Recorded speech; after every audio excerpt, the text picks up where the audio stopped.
while I pop a ball off of ya. Chain swinging, clang clang, and it costs a lot. Bitch, I'm always at the guala, yeah, and you are not badass beat. Keep on going till you hit the spot. Whoa, I'm a big.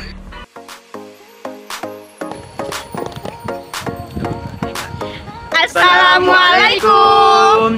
Kami dari kelompok 6 akan menampilkan video tentang manajemen kurikulum.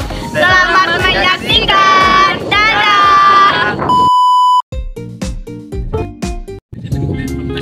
Ada beberapa konsep yang kita katakan ada manajemen kurikulum tersebut. Manajemen kurikulum ini berasal dari bahasa Inggris yang artinya manajemen.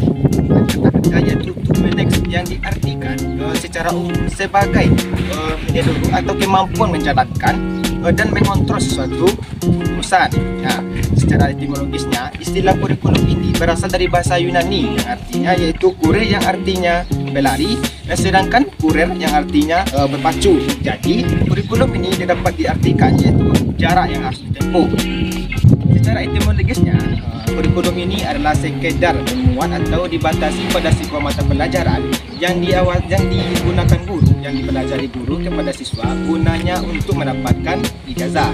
Sedangkan secara modernnya pada kurikulum ini yaitu sebuah peningkatan atau usaha yang tinggi dari seorang guru kepada siswa ini upaya meningkatkan secara interaksi dalam belajar dan mengajar. Manajemen kurikulum ini adalah sebuah substansi utama pada sebuah sekolah. Nah, manajemen ini adalah kemampuan atau keterampilan seseorang untuk memperoleh sesuatu kegiatan daripada orang lain. Jadi kegiatan itu berumpama pada kegiatan yang didapatkan pada orang lain.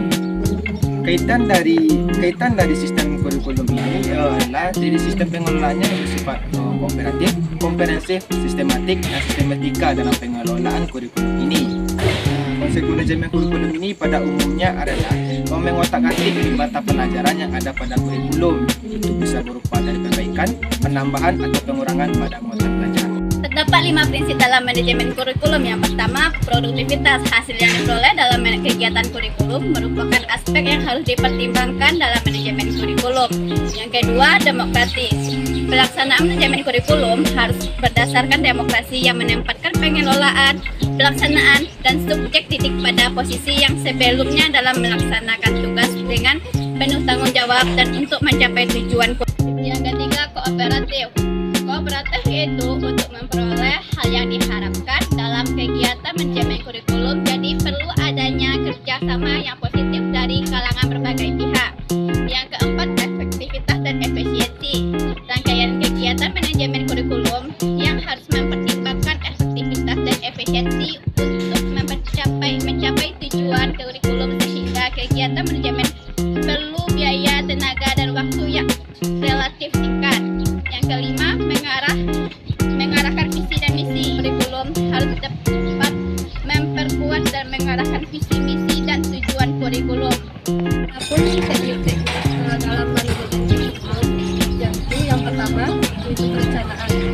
Perencanaan ialah langkah awal membangun kurikulum ketika pekerja kurikulum membuat keputusan dan mengambil tindakan untuk menghasilkan perencanaan. Tiga, yaitu pelaksanaan. Penerapan kurikulum atau juga disebut dengan implementasi kurikulum berusaha mengirimkan perencanaan kurikulum ke dalam tindakan operasional agar tahapan-tahapan pelaksanaan manajemen kurikulum yang sudah dirumuskan dan menggunakan fungsi organisasi pendidikan sehingga bisa mewujudkan tujuan kurikulum yang telah ditentukan. Sekian. Sekian.